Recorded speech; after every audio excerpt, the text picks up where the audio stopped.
वाजिद साहब आप ये क्लियर कर रहे हैं कि आपका मामला डीसी के साथ है ना कि कोमल भट्ट के साथ? नहीं, वो मेरी बहन है। थोड़ा शर्म आया करना चाहिए, ये नहीं करना चाहिए किसी और मुसलमान के साथ।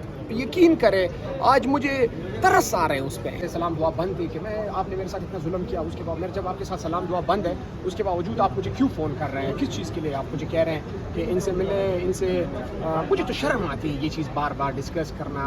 बस ये तो मैं बस क्या कहूँ। आपका ताल्लुक किस बुनियाद पर खत्म हुआ था इनके साथ? मेरा ताल्लुक तो मेरे जब प्लाजा गिरा रहा था उन्होंने जो मिसबिहेव किया था, गलत लैंग्वेज इस्तेमाल किया था। आप उनसे पूछ रही हैं कि आप क्यों इंटरव्यू लेना चाह रही हैं? उनकी तरफ से कहा जा रहा है कि वो खातून जो है वो इंटरव्यू के लिए आ रही थी आपके पास, तो वो इंटरव्यू वाला मामला था या मिलने के लिए कह रही थी? जब मैं इंटरव्यू ना करना चाहूँ या मैं उसको विलिंग ना हो तो आप मुझे धमकी देंगे, आप मुझे गाली देंगे, आप मुझे देख लेंगे। क्या आपके ख्याल में मकसद इंटरव्यू था या कुछ और था आपके ख्याल में? मुझे तो कुछ और लग रहा है। ट्रैप है वैसे, क्योंकि आजकल ट्रैप भी चल रहा है कि हो सकता है। वाजिद साहब आपने असेंबली में मामला उठाया, स्पीकर कौमी असेंबली ने इस पर क्या यकीनदानी करी आपको? स्पीकर साहब ने इस पे एक्शन लिया और नोटिस लिया कि मैं खुद देखूंगा इसको। नहीं, ब्लैकमेल करना चाह रहे थे आपको? मुझे अभी गैब तो मैं हम कह नहीं सकते, हो सकता है। असेंबली में आवाज उठाने के बाद भी कोई पैगाम मिला आपको? या स्पीकर साहब ने मुझे रिस्पॉन्स किया? नहीं, उनकी तरफ से। उनकी तरफ डीसी साहब की तरफ से। नो आपका जो प्लाजा गिराया गया था वो उस पर कितना नुकसान हुआ? कोई बहुत बड़ा प्लाजा था आपका? जी अल्हम्दुलिल्लाह वो अरबों रुपए का था। और हम तो आपको पता है कि हमें कहा गया था कि बलूचिस्तान में इन्वेस्टमेंट करें और बलूचिस्तान में इन्वेस्टमेंट लाएँ। हम इसी वजह से बलूचिस्तान में इन्वेस्टमेंट कर रहे थे कि हमारे बलूचिस्तान को लोग तवज्जो दें, हमारा बलूचिस्तान तरक्की करे। और एक एज ए इन्वेस्टर मैं बलूचिस्तान में इन्वेस्ट मैंने किया और वो इन्वेस्ट का सिला मुझे ये मिला। ऐसे खबरसार डीसी को क्या पैगाम देना चाहेंगे? इस तरह नहीं करना चाहिए। जुल्म का अंजाम जुल्म होता है, मुकाफात अमल।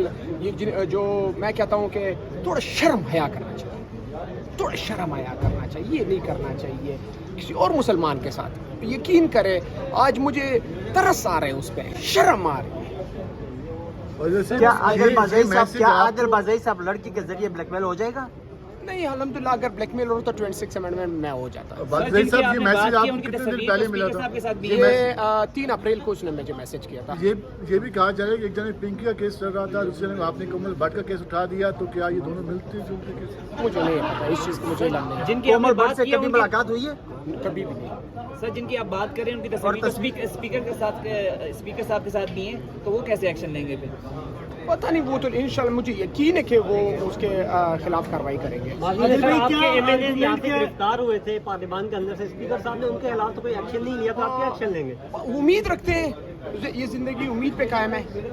कोमल भट्ट ने जब भी आपने बात की उसके बाद वो काफ़ी वायरल भी हो रही है और मतलब हुई भी है, तो उसके हवाले से क्या कहेंगे आप? वो हमारी बहन है, नहीं होना चाहिए किसी की लड़की के बारे में इस तरह बात नहीं करना चाहिए, इस तरह उसको इज़्ज़त को नहीं उछालना चाहिए। मुझे तो तरस आ रहा है, मुझे इस गलीज़ किस्म बंदे पे मुझे तरस आ रहा है, किसी की बहन और किसी की माँ के इस तरह तजलील कर रहा है। वाजिद साहब आप ये क्लियर कर रहे हैं कि आपका मामला डीसी के साथ है ना कि कोमल भट्ट के साथ? नहीं, वो मेरी बहन है, वो मेरी बहन है। मतलब डीसी के पीछे किसी और का हाथ हो सकता है खुफिया? ये तो अलानूर साहब को कंफर्म पता होगा।